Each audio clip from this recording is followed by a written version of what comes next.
was a long time. My father and his sister and his brothers kept sending messages. Now he had a first cousin whose family wound up in Israel after the war. And we asked them, how were you alive? They came from the same area. And they said that when the Russians came into Poland before the war, they asked for everybody's passport. My grandparents had a passport. This family didn't, so they sent them to Siberia, and that saved their lives.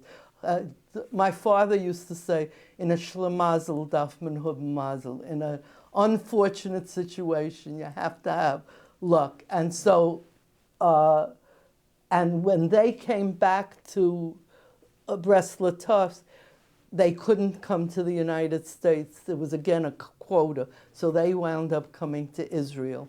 And we're in touch with them, and we've helped them out all along. So.